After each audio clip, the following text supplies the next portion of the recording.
Bismillahirrahmanirrahim. Assalamualaikum warahmatullahi wabarakatuh. Semangat sahurnya. Udah makan apa aja hari ini? Kak Cahyo tadi malam makan apa? Biasanya kalau berbuka itu dengan yang manis. Iya, kan. Jadi pas berbuka itu yang manis. Pantes diliatin saya. Oh, kecut itu. Berbuka dengan yang manis supaya tenaganya balik lagi. Ini ada ilmu baru loh. Manis itu ada dua. Apa? Satu, manis yang tersentuh api. Dua, manis yang tidak tersentuh api. Dan itu kata Rasulullah, kalau berbuka itu manis dengan yang tidak tersentuh api. Maksudnya apa sih? Jadi, manis yang tersentuh api adalah sesuatu yang manis karena dimasak.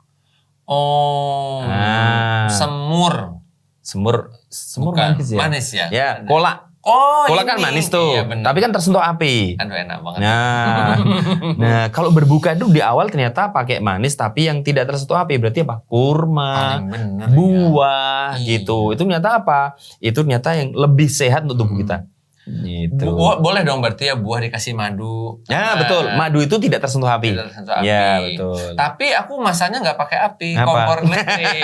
Iya. Jadi gimana boleh ya? Berarti gimana ya? Kompornya nggak ada berarti apinya loh. Tidak tersentuh listrik. Teman-teman, kalau lagi sahurnya enak sambil kita dengerin cerita, nih Kak Dimas tuh lagi punya cita-cita. Iya. Lagi punya cita-cita. Jadi nggak tahu kenapa tadi lihat ini apa namanya iklan handphone. Iya. Iklan handphone yang belakangnya isinya kamera semua. Keluaran terbaru. Kan makin banyak kamera makin keren ya. Bulat-bulat. Jadi kayak boba gitu ya. Iya kayak boba. Isinya kameranya berapa ya? 28 kok.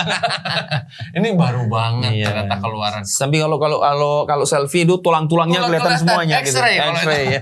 Tapi kayaknya keren banget. Jadi Kak Dimas tuh ngelihat, keren banget ya kalau punya uang tuh kayak bisa beli-beli gitu loh. Sepatu juga bisa. Yang paling mahal sepatunya. Iya, kan ada merek yang di dalamnya ada udaranya.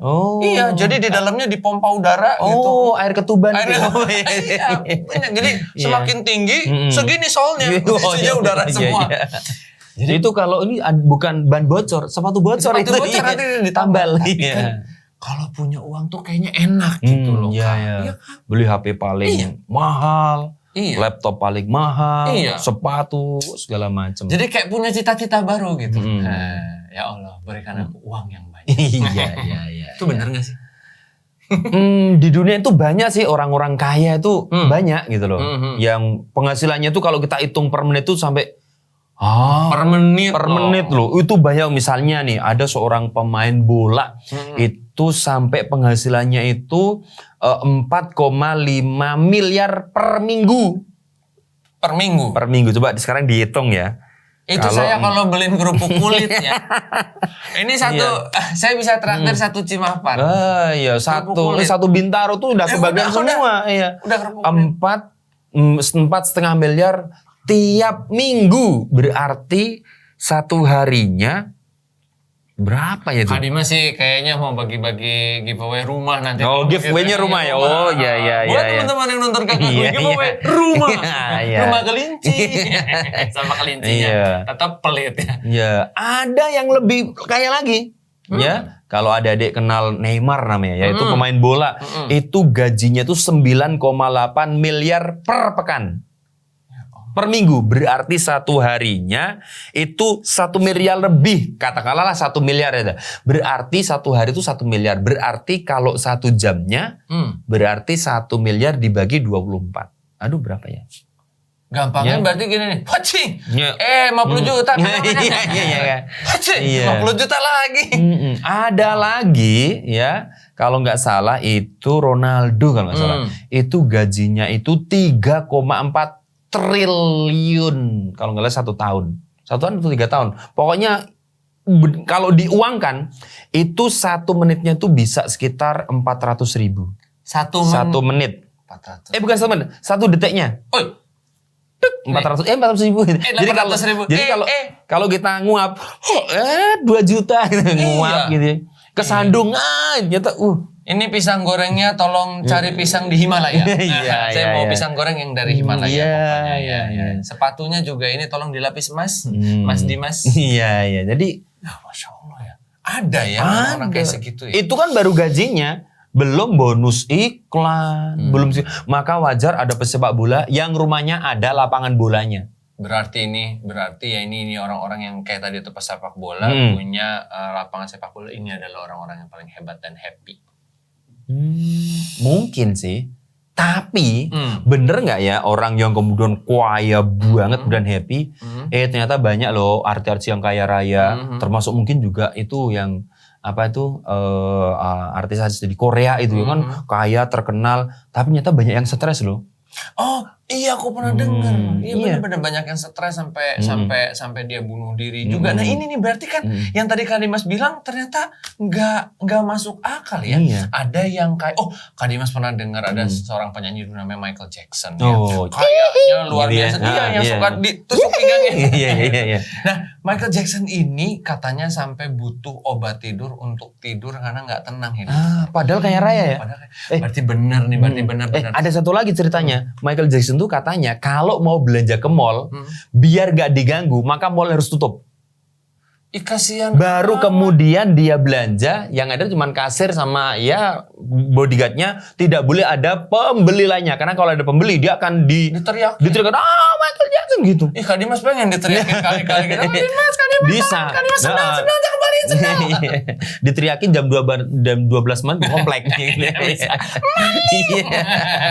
Tapi berarti si kaya tadi yang tadi Kak Dimas bilang apa yang cita-cita kaya entar jadi ragu. Iya. Itu kan baru zaman sekarang kan. Zaman dulu ada yang lebih parah. Kaya raya bahkan sampai kunci gudangnya. Kan kunci gudang kan cuma segini ya. Itu hanya bisa dipikul oleh 30 sampai 40 orang. Waduh. Jadi saking banyaknya kunci itu dipikul hanya kuat oleh 30 orang. Panjang padahal orang itu orang Mesir. Orang Mesir kayak apa coba gedenya? Iya. Lah itu yang kemudian bener-bener kekayaannya tuh gede banget, banyak banget. Kuncinya aja hanya bisa dipikul oleh 30 orang. Lah gimana kekayaannya? Dan dia punya kebiasaan flexing. Jadi tiap minggu itu dia tuh keliling, keliling dari desa ke desa. Untuk apa? Untuk pamer, bukan untuk sedekah ya. Untuk pamer. Ini loh mutiaraku, ini loh emasku, ini loh hartaku. Hanya untuk pamer sebagian hartanya. Dan orang-orang itu teriak, aku pengen banget kayak gitu. Kok kayak sekarang sih? Iya persis. Kayak sekarang di timeline ya. Kalau Kak Dimas lihat ada orang yang pamerin mobilnya tuh di komennya, aku pengen kok bisa, kok mau. Jadi orang-orang tuh sampai teriak, andaikan aku seperti dia, andaikan aku seperti dia. Dari dulu. Iya. Tapi akhir hidupnya kekayaannya tuh makin banyak, tapi Allah menenggelamkan dia dengan hartanya. Namanya Korun. Dan itu tuh asal mulanya harta karun. Kalau gitu sih. Ya berarti sekarang gini, yang kaya tadi Kak Dimas pengen beli handphone baru. Seakan-akan kalau kaya tuh enak. Ternyata di Korea pada stres. Gitu. Ronaldo juga capek loh, kemana-mana dipanggil Ronaldo betul. Foto kan dia juga mau duduk makan pisang goreng, minum kopi enak gitu. Gak bisa loh. Makan Indomie rebus di Warmindo gitu. Gak bisa. Rawitan sama Mbak gak bisa. Pasti diminta foto. Iya, sama Milo dingin gak bisa. Dia gak bisa tuh. Michael Jackson gak bisa juga. Jadi memang ternyata aku jadi miskin aja lah kalau gitu. Tapi karena kayaknya gak ada gitu. Kayaknya hampir gak ada yang kaya tapi bermanfaat. Kesimpulannya Kak Dimas pengen miskin. Kayaknya Kak Cahyo juga pengen awalnya. Ya udahlah miskin aja. Kenapa? Ternyata banyak orang kaya yang malah pada susah akhirnya. Tapi zaman Rasulullah itu ada yang kaya banget. Bahkan lebih kaya mungkin daripada Ronaldo, daripada Messi, daripada Korun. Lebih kaya mungkin. Kaya banget, luar biasa. Tapi dijamin masuk surga. Ini mau. Ini kan? Ya dijamin masuk surga. Betul, dia orang yang kaya raya, mencintai Rasulullah, dijamin surga. Coba ya, saking kayanya. Ya. Dulu tuh kan sebelum Rasulullah diutus jadi nabi, dia juga seperti masyarakat biasa gitu ya. Kemudian ya dia pedagang kaya raya. Setelah ikut nabi, ternyata juga dia jadi orang kaya juga. Pernah dia sedekah. Jadi pernah dia sedekah itu sedekahnya 500 ekor kuda. Ya Allah. Lah itu 500 ekor kuda. Satu kuda sekarang 100 juta. 100 juta. Itu kuda biasa loh. 100 juta kuda biasa. Oh iya benar. Karena teman saya itu pernah beli itu 80 atau 100 juta. Itu hanya kuda latihan. Kak Cahyo pernah searching. Ya. Di internet. Kuda terbaik keturunan Nejet. Itu ternyata bisa sampai 500 sampai 1 miliar. Kan zaman itu kalau sedekah kuda kan untuk perang. Iya, berarti mungkin kuda poni. Iya, kuda poni. Ayo kita perang. Nanti Abu Jahal tertawa. Ya, kuda poni gitu ya. Pendek gitu ya. Maka kemudian kalau kita hitung misalnya, satu kuda 500 juta. Berarti 500 ekor kuda itu berapa coba? 500 ekor kuda kali 500 juta. 250 miliar. Sekali sedekah 250 miliar. Ya Ronaldo pun menangis melihat ini. Tadi kan cuma 9 miliar tiap minggu itu gajinya. Lah ini sedekahnya sekali sedekah 250 miliar. Nggak diposting lagi. Kemudian itu kan pas pada saat perang Tabuk ya. Nah, itu kan yang namanya kuda kan untuk pasukan. Masalahnya yang namanya perang pasti bawa-bawaan dong. Iya. Bawa bekal apa segala macam. Kan nggak mungkin pakai kuda, pakainya unta. Lah dia sedekah 1.500 ekor unta. Satu ekor unta misalnya 100 juta. Iya. Kali 1.500. Kali 1.500 udah 15 berarti, miliar Iya. Sekitar 15 miliar. 15 miliar. Berarti totalnya tadi berapa? 250-an miliar. Sekali sedekah, 250. Nah, ini di perang Tabuk. Di waktu yang lain, ya, Abdurrahman bin Auf itu, ya pernah ya di Madinah itu tenang, sepi, nggak ada nggak ada huru hara lah, nggak ada perang.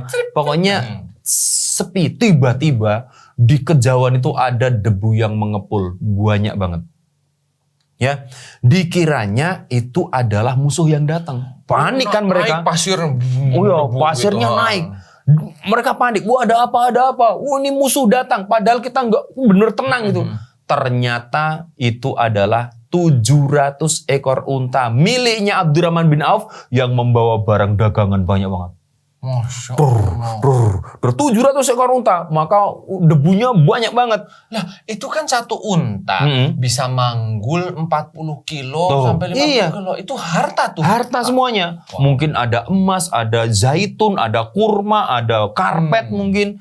Ya, banyak banget ya. Nah itu datang dari Syam. Syam itu berarti daerah seputaran Palestina. Dari Syam ke Madinah.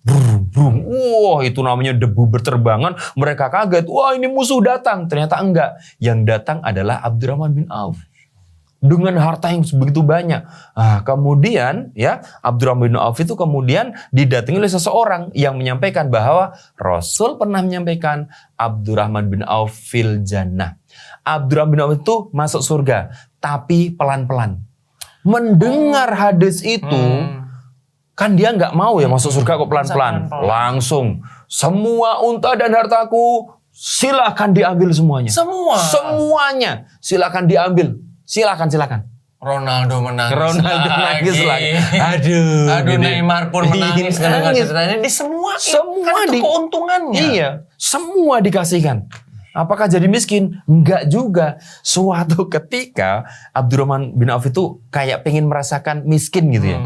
Nah, dia itu punya kurma yang terbaik, paling legit, paling enak. Kak Dimas pernah makan kurma yang paling enak apa? Kurma apa? Kurma ajwa. Tapi empuk gitu. Iya. Pokoknya yang bagusnya. Iya, gitu. Paling bagus ya. Iya. Atau mungkin kalau yang pernah kenal kurma majol. Yang Kak Cahyo tuh pernah makan 2 langsung karena ketelan sama bijinya. Astagfirullah, enggak ya. Nah, ketika makan itu enak banget, lembut. Nah, Abdurrahman tuh punya kurma yang terbaik. Mungkin bisa ajwa, sukari atau apapun, tapi intinya terbaik, paling enak, harganya mahal. Tapi karena dia pengen banget menjadi orang miskin, dia jual kurma itu dengan kurma paling murah. Kita katakan aja kurma paling yang sampai keriput gitu ya, pokoknya keras gitulah pokoknya. Betul. Pokoknya bisa dimakan itu kalau direndam lah gitu ya. Jadi dijual dengan kurma paling kering, paling gak enak. Jadi kurmanya bagus tapi harganya murah banget. Harganya yang murah banget. Iya, misalnya sekilo 100.000 dijual 5.000 aja. Rugi. Kira-kira gimana kalau rugi? Iya, pasti rugi. Tapi bagi orang lain, wah, borong dong. Borong. Wah, ini ada Abdurrahman bin Auf, kurmanya enak banget, harganya murah banget. Langsung itu dalam sekejap habis.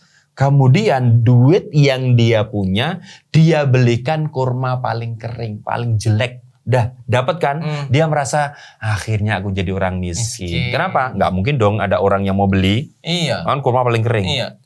Kok tiba-tiba ada prajurit dari Yaman bertanya, wahai masyarakat Madinah, siapa yang punya kurma kering? Pokoknya paling kering. Kami nggak punya. Bagus-bagus. Iya.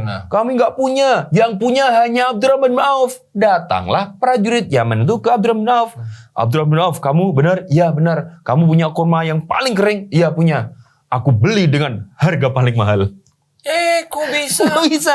Loh, kenapa? Karena kebetulan Raja Yaman itu sakit dan salah satu ramuannya harus dicampur dengan kurma kering. Gak jadi miskin. Dalam sekejap gak jadi miskin. Gamis berarti.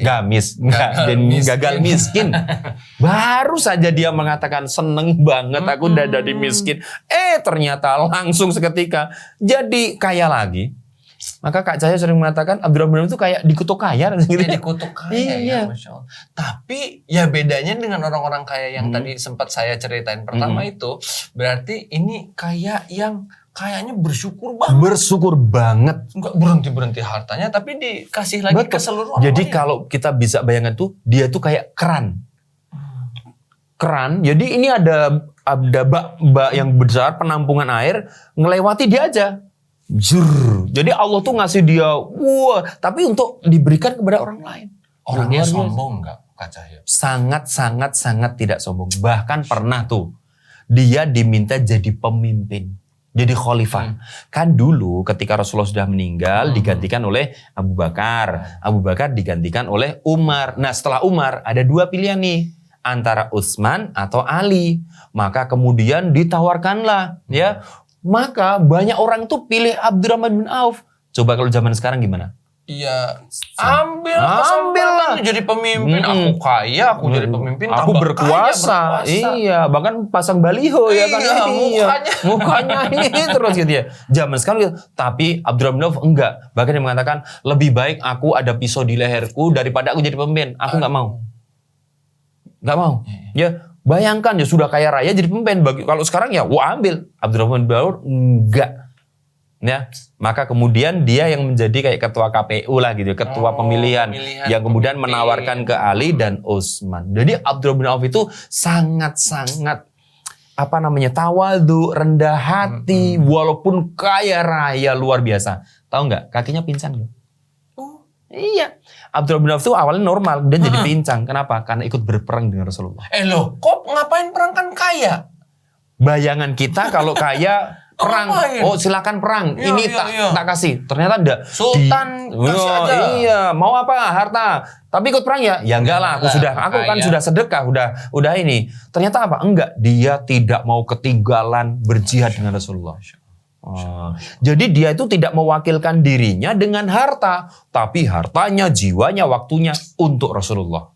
Ini yang ngebedain, ini yang bikin Neymar menangis, iya, betul. Ini yang bikin Ronaldo menangis ya ini. Karena teman-teman ternyata kaya aja nggak cukup. Iya. Tapi bukannya, jadi kalau orang kaya tuh salah ya, karena nanti jadi sombong. Ini enggak. Iya, betul. Ini kaya, dermawan, baik hati, terus nggak menyombongkan kekayaannya, ikut perang juga, takut dan cinta sama Allah. Jadi dunia akhirat dapat dia.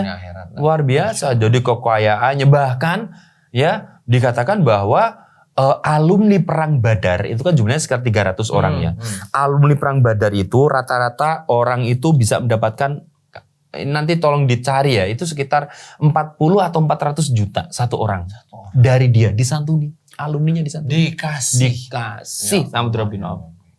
Makanya teman-teman gini, teman-teman tuh berarti Kak Dimas tadi yang salah. Jangan mau jadi orang kaya kaya yang ada di dunia sekarang. Ya. Jadi tadinya Kak Dimas pikir kalau Kak Dimas kayak Ronaldo kayaknya gitu ya. Tapi sekarang kita rubah deh. Ya Allah, aku mau kaya tapi kayak Abdurrahman bin Auf. Ya, betul. Aku mau kaya tapi aku bisa bersyukur sama hartaku dan aku bisa takut sama Allah.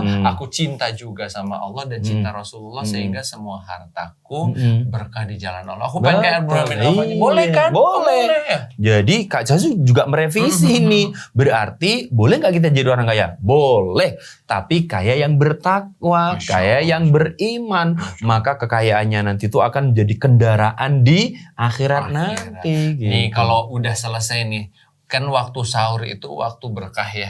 Kak Cahyo untuk berdoa Betul. beristighfar mencari berkah dari Allah. Sekarang angkat tangannya sama-sama bilang ya Allah, kalau memang takdirku kaya, jadikan aku seperti Abdurrahman bin Auf. Mudah-mudahan teman-teman yang ada di sini bilang sama ayah bunda, ayah bunda kalau kaya nggak kayak Abdurrahman bin Auf rugi. Ayah bunda juga kita minta buat ganti referensinya. Betul. Ya.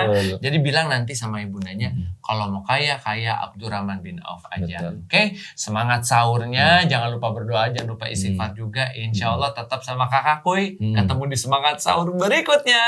Assalamualaikum warahmatullahi wabarakatuh.